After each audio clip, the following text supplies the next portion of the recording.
Bienvenidos, bienvenidas a un nuevo capítulo del podcast En Clave de Cultura. Un podcast que pretende pues algo muy sencillo, pero a la vez tan bonito como compartir momentos inolvidables al calor de la cultura, con personalidades de diferentes ámbitos de la sociedad española, desde la medicina, la filosofía, pasando por la política, el arte o la gestión cultural. Cada uno puede entender, asimilar o proyectar la cultura como crea mejor o más conveniente. Son muchas las definiciones de cultura a lo largo de la historia, por supuesto. Cultivo del espíritu humano, herramienta de pensamiento y conocimiento, cofre de ideas y costumbres. Yo añadiría personalmente alguna más. Yo diría medicina sin efectos secundarios, pantalla contra todo ruido, o bandera para el entendimiento, por ejemplo, y más en este momento tan crucial de la historia.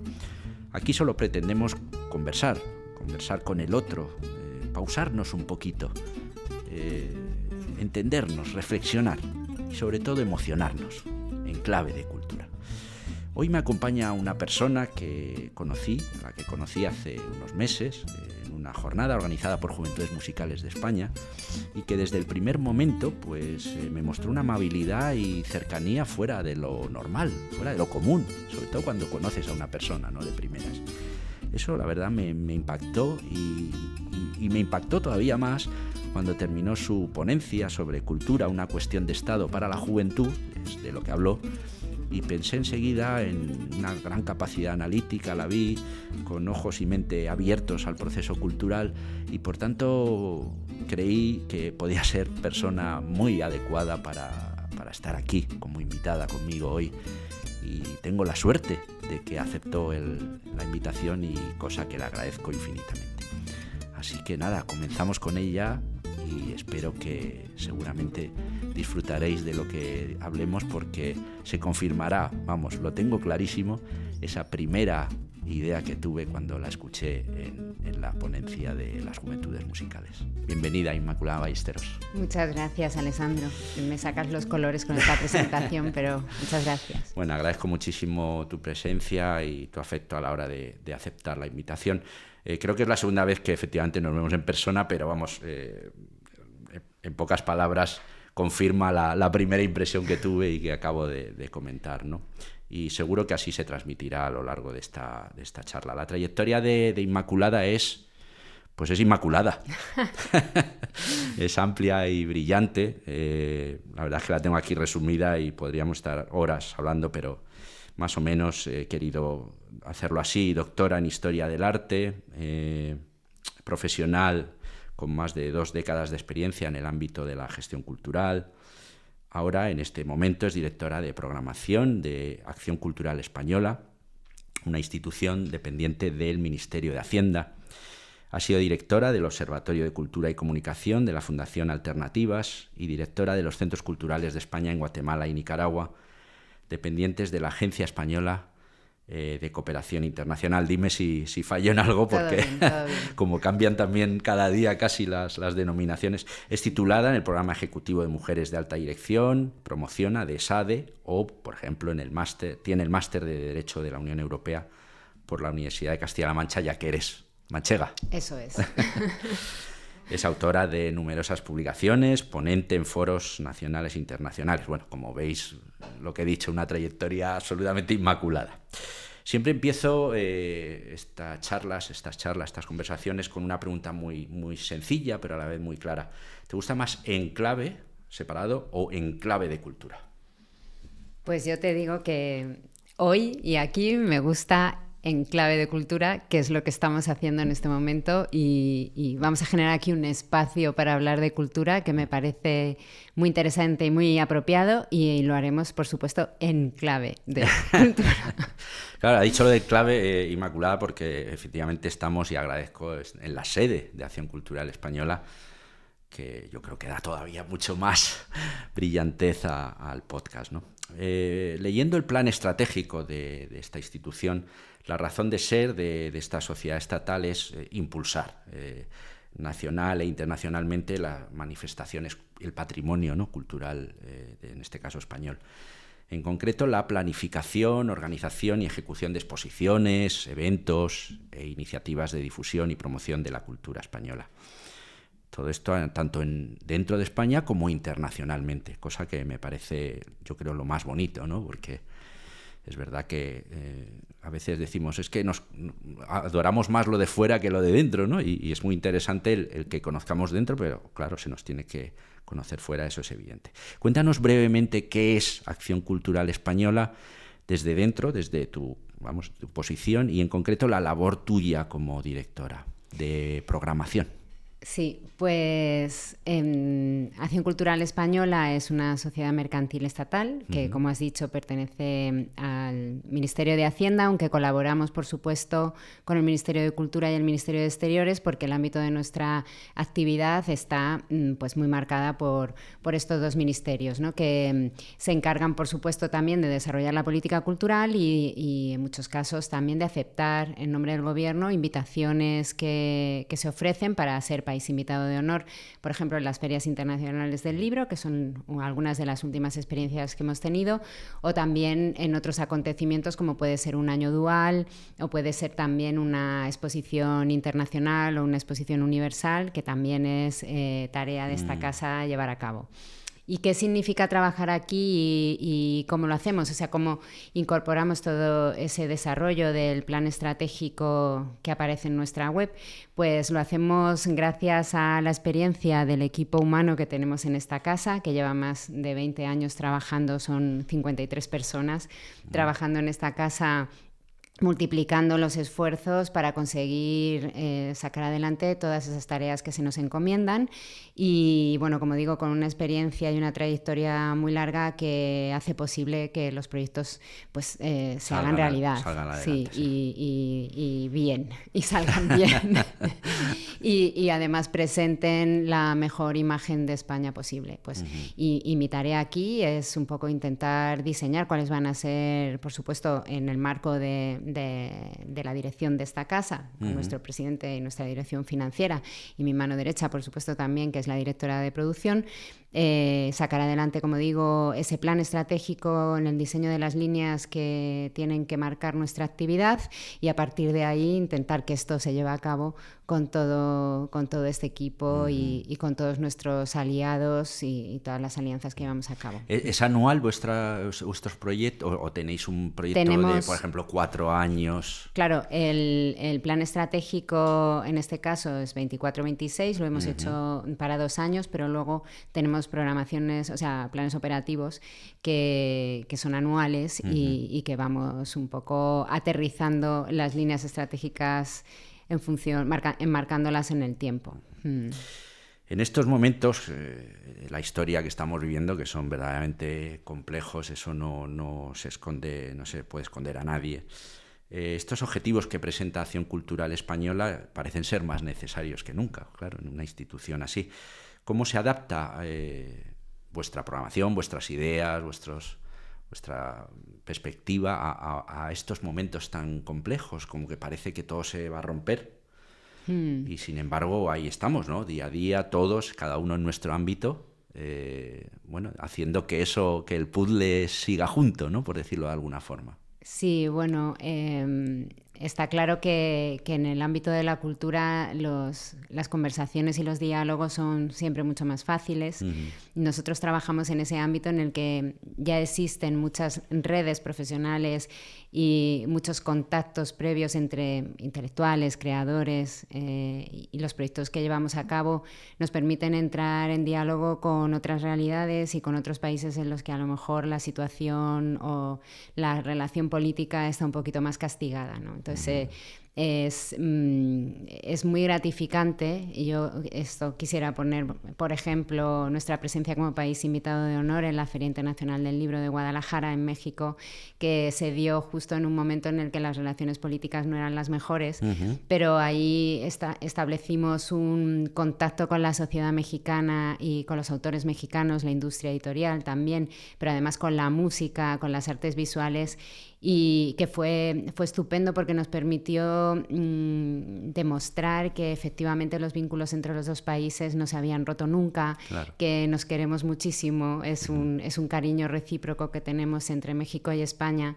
y esto te permite verlo y demostrarlo a través de todas las disciplinas artísticas, ¿no? y del lenguaje de la cultura, ¿no?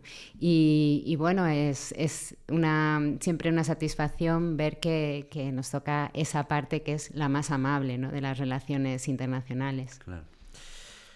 En tu biografía hacía referencia a tu labor de diseñar y coordinar proyectos de gran impacto que integren cultura, tecnología y sostenibilidad.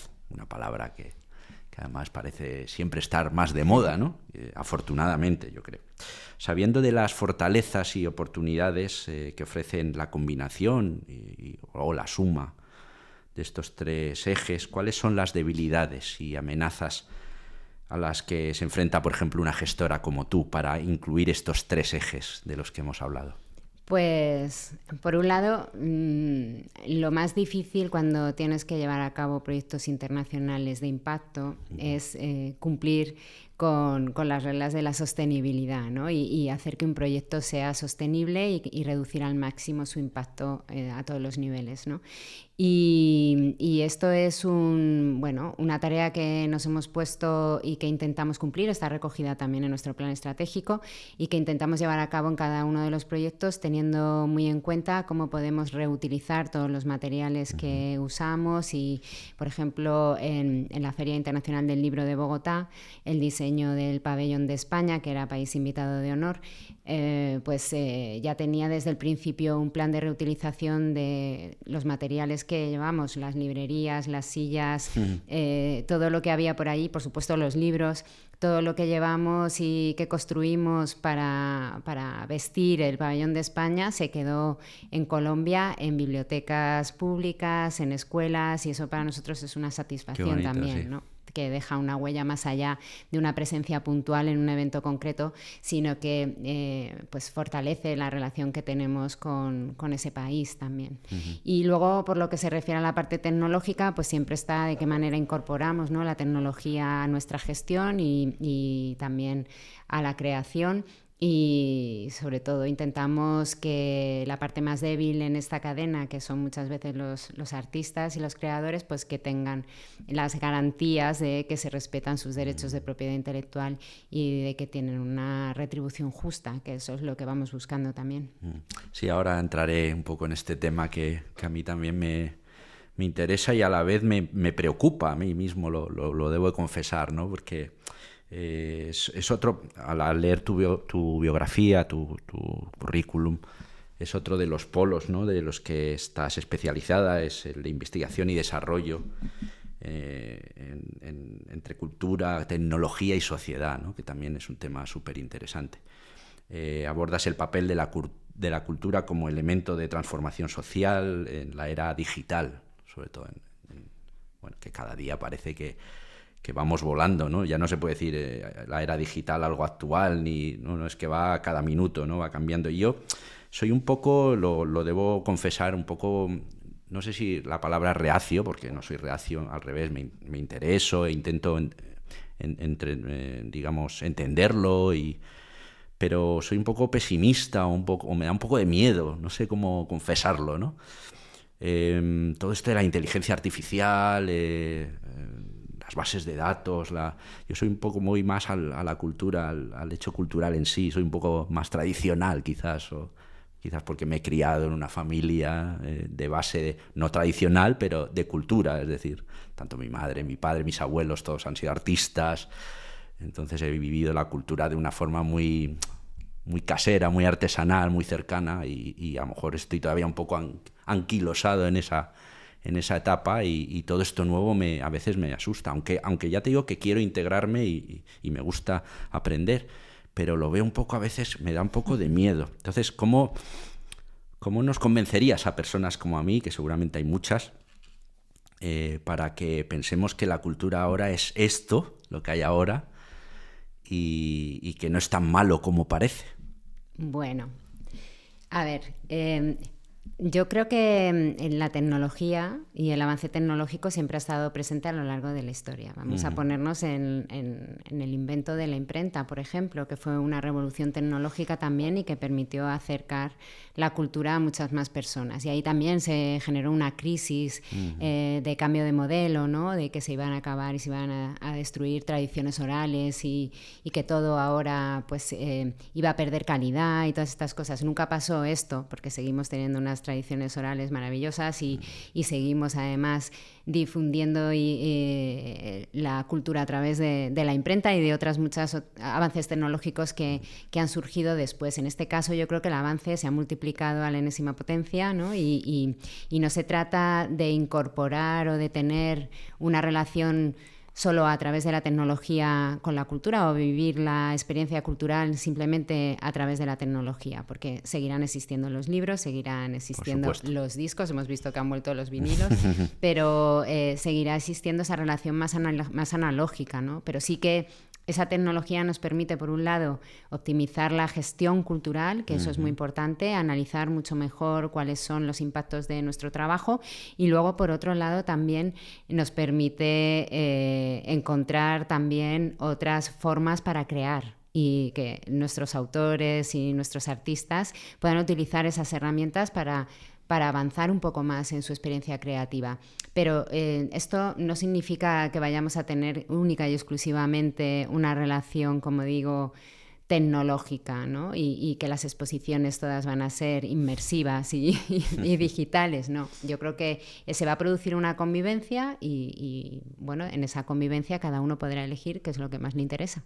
Y en esto de la inteligencia artificial, que se habla de la creación, hace poco veía un vídeo, no sé, en redes sociales de un maestro que le decía a sus alumnos: es que no sabéis ni copiar, habéis copiado, todos lo saben. Posiblemente a lo mejor han copiado porque en inteligencia han dicho: quiero hablar de Napoleón, y entonces ¿cómo lo ves? A lo mejor es una pregunta un poco sencilla la que te hago, un poco, bueno, pero no. es la percepción que a veces parece, ¿no? Claro, es que yo creo que estamos todavía aprendiendo a utilizar las herramientas, sobre todo en el caso de la inteligencia artificial. Y a lo mejor las generaciones más jóvenes que ya han nacido un poco ya más cerca de todas estas tecnologías, tenemos que aprender a utilizarlas realmente y a saber que realmente son un instrumento en el que vamos a poder apoyarnos para desarrollar mejor nuestro trabajo, y es lo que tenemos que intentar mostrar y enseñar a los jóvenes y a las jóvenes que están aprendiendo ahora a acercarse, que copiar no te sirve, tienes que revisar.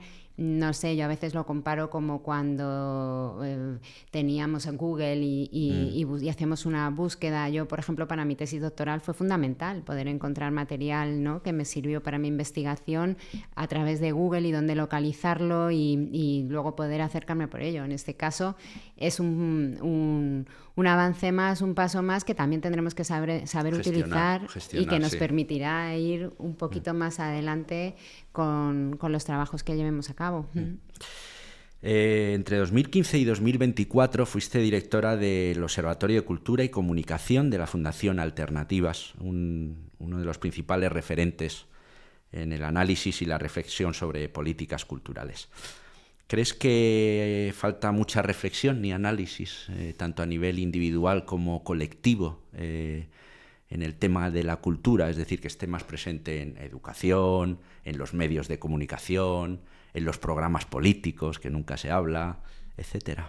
Bueno, sí, ahí vamos haciendo un poco de incidencia en todo lo que yo en este caso ahora no me toca, pero sí que se han dado muchos pasos para que efectivamente la cultura esté presente en los programas educativos y que ha habido incorporación a esos programas educativos a través de una norma. Y luego también hemos intentado demostrar el efecto de la cultura en la salud mental y en la salud física de las personas, y esto se ha demostrado también con informes como por ejemplo el de la Organización Mundial de la Salud, y yo creo que sí que se demuestra todo lo que aporta a nosotros como sociedad para fortalecer la cohesión y a nosotros como individuos también para sentirnos un momento tal vez más parte de lo que somos y buscar fortalecer más toda esa cohesión. Sí que hace falta analizar todo el tiempo. Sí que hace falta, sobre todo, o sea, para, por un lado, demostrar los efectos y por otro lado también para poder corregir las acciones de las políticas y de las políticas públicas. Aquí en esta casa, por ejemplo, sí que estamos intentando analizar cada uno de los proyectos que llevamos a cabo para averiguar cuál es el impacto y cómo podemos corregir y cómo podemos mejorarlo. Y eso es clave, que cada uno de nosotros, no solamente en las grandes políticas, sino en la gestión, aunque sea un poquito más micro, que nos analicemos, ahora que tenemos tantas herramientas también digitales para poder hacerlo, que nos analicemos y nos estudiemos y que visibilicemos sobre todo la labor que hacemos. Y eso es responsabilidad, ya digo, de cada uno de nosotros. Y por último, vamos a ir cerrando un poco el círculo. Te comenté al principio que nos conocimos en una charla, en una reunión que había de Juventudes Musicales, y hablabais de cultura, una cuestión de Estado para la juventud. ¿Es una cuestión de Estado para la juventud? Por supuesto que es una cuestión de Estado para la juventud. Es un derecho cultural que tienen que ejercer y desarrollar con plenas garantías, y por eso es importante que haya espacios de cultura para la juventud. Ya estábamos viendo que sí, que hay iniciativas muy interesantes como la del bono cultural y otros espacios que se abren para los más jóvenes, pero sí es verdad que a veces en las programaciones culturales nos olvidamos de la juventud y de la adolescencia, sobre todo, que están en un periodo muy complicado. Ya no pueden acercarse a los contenidos infantiles y están todavía muy lejos de los contenidos de los adultos mayores, ¿no? Entonces necesitan un espacio de ejercicio de su vida cultural que necesita que esté garantizado por las políticas públicas, y esto es importante. Yo creo que hay que poner en valor lugares y espacios como, por ejemplo, las salas de conciertos que nosotros hemos apoyado aquí a través del PICE, que son lugares en los que los músicos pueden llegar allí a empezar a desarrollar una carrera profesional, aunque entran a manera casi de juego, ¿no? Una manera de socializar con sus coetáneos, y puede convertirse, además de un espacio de ocio, también en un espacio vocacional de profesión que les puede llevar después en el futuro. Pero si hablamos solamente del espacio de ocio y de compartir, me parece que son lugares importantes donde podemos sacar a la juventud de las calles y de problemas y a intentar motivarles para que participen de una manera más activa en la vida cultural y reivindiquen también esos espacios que ellos necesitan. Sí, pues además tienen un potencial que es evidente, eso hay que sacarlo. Eso es, son muy creativos, están en edades en las que todavía no tienen las reglas asumidas de una manera muy rígida, y tienen una capacidad de improvisación y de creación muy interesante. Que no teníamos, que yo por lo menos. Y que tienen que autodescubrirse y ponerla en vista de todos. Pues nada, a todos los invitados en estas 2 temporadas anteriores y en esta tercera también, le hago una batería de preguntas un poco más cercanas, más personales, podríamos decirlo, para conocer un poco más al invitado. Así que vamos a por ello. Venga. Un artista o una artista, al que admiras, que puede ser de cualquier rama. Sé que es muy difícil, pero alguien. Muy difícil. Muy difícil elegir solo uno. Pero te voy a contar que hace poco tiempo estuve en el Rijksmuseum de Ámsterdam. Sí. Y pude ver otra vez la obra de Vermeer, de Delft, y me impresionó tanto que me parece una maravilla su capacidad de contar la experiencia humana en un formato tan pequeño, de una manera tan sutil, y llegarte tan dentro, ¿no? Y lo admiro profundamente, pero cada vez que me acerco de manera física ahí a su obra, me sorprende más. Bueno, pues estupendo. Nos quedamos con Vermeer. Sí. Vamos a los colores. ¿Blanco o negro o gris? No lo sé. Pues eso, que depende del momento del día y de la situación, sí. Muy bien. ¿Una película que ha marcado tu vida? Pues eso, me gusta mucho Remando al viento de Gonzalo Suárez, porque me recuerda a un momento de de mi juventud, muy jovencita con mis amigas en el cine, en la sesión continua, viéndola otra vez porque nos había dejado impresionadísimas y bueno, tuvimos una temporada ahí como muy cerca de esa película y como muy obsesionadas con eso. ¿Cómo ha cambiado el cine, de la sesión continua? Y incluso visite nuestro bar, me acuerdo que salía el anuncio a prácticamente los cines. Bueno, en fin. Un libro de cabecera, un libro de los cientos que puedas bueno, decir. En mi mesita tengo varios, tengo una torre. Sí. pero sí también marcando una época, ¿no? de mi juventud muy temprana, Madame Bovary. Ajá. Sí. ¿Playa o montaña? Las dos. Las dos. Vaya. Santander, ¿no? Sí, me lo dijo, fíjate, esto me lo dijo Jesús Ruiz Mantilla también, que es de Santander, y me dijo, estoy en la montaña y veo el mar, o sea que las dos cosas. A mí me encanta tumbarme en el Prado y bajar a bañarme a la playa. Sí. ¿El proyecto del que te sientes más orgullosa? Pues ese es un proyecto que pusimos en marcha en Guatemala, en el Centro Cultural de España, con un grupo de mujeres y sus hijos sobrevivientes de violencia intrafamiliar. Y fue un grupo de mujeres que se acercó a nosotros, al Centro Cultural, con una idea de poner en marcha una obra de teatro contando su experiencia. Y parecía una locura al principio, no sabíamos muy bien si iba a funcionar, pero nada, funcionó. Trabajaron con el responsable de artes escénicas del centro y bueno, escribieron un libreto, lo pusieron en marcha y lo estrenaron en el Teatro Nacional y con gran emoción de todo el público que estaba allí. Recuerdo las lágrimas de hombres y mujeres emocionadísimos y a partir de ahí, que eso no fue lo más importante ni lo más bonito, porque lo más bonito vino después, ¿no? Fue el recorrido de todo ese proyecto de esas mujeres encontrándose con otras mujeres en Guatemala, con otras comunidades de mujeres, contándoles su experiencia, ayudándoles a ellas también ponerlo en marcha. De Guatemala pasaron a toda Centroamérica, de ahí a toda América Latina y llegaron a venir a España y han ido a otros países de Europa. Qué bárbaro. Se llaman Las Poderosas Teatro y si las pueden ver, síganlas porque son muy poderosas. Sí. Qué bueno, qué bueno. El viaje de tu vida. El viaje de mi vida. El viaje de mi vida ha sido cuando me fui a Roma a estudiar de Erasmus. Bueno, se te ilumina la cara antes de decirlo. Es que lo digo, es que no puedo decir otro porque de ese viaje luego yo creo que hay momentos en la vida que te cambia por algún, o sea, tienes que tomar un camino u otro y ese me cambió porque conocí tanta gente que todavía me acompaña en mi vida y que ha sido muy importante y profesionalmente para mí también fue muy importante el conocer pues eso, desde la Academia de España, donde después fui becaria, hasta mi director de tesis en La Sapienza y la persona que estuvo en mi tribunal de tesis también, que estaba en el ICROM, Yuka Yoquileto, y tanta gente que después ha sido muy importante y que después me abrió la oportunidad de hacer otros viajes mucho más exóticos, pero este desde luego fue fundamental. Bueno, Roma es exótica. Roma es siempre Roma.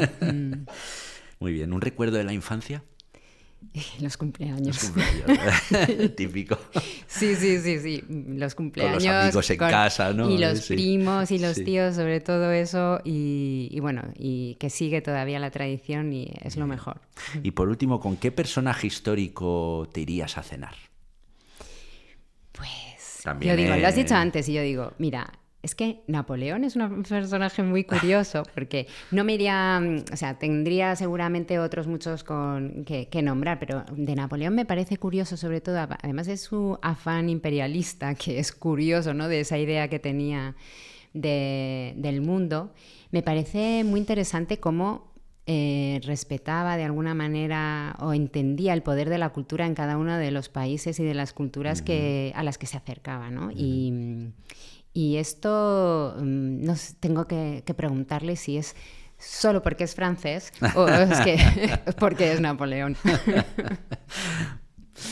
Pues nada, Inmaculada Ballesteros, ha sido un gustazo el poder conversar contigo, te lo agradezco infinitamente y espero que hayas disfrutado de esta pequeña charla.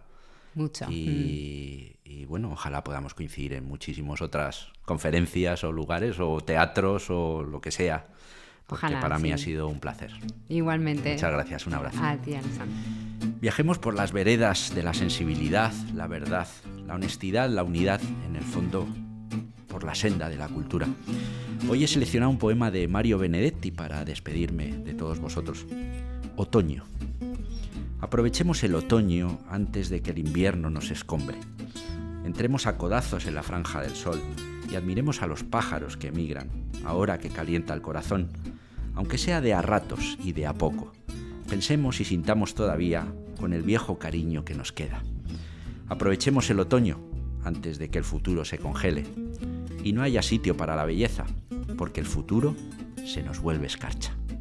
Bien, pues hasta aquí ha sido nuestra conversación, nuestro podcast de hoy. Espero que haya sido del interés de todos vosotros y bueno, os espero para la próxima ocasión, el próximo capítulo, con un aviso. No me faltéis, que pasaré lista, como en los colegios. Así que nada, hasta la próxima, un abrazo.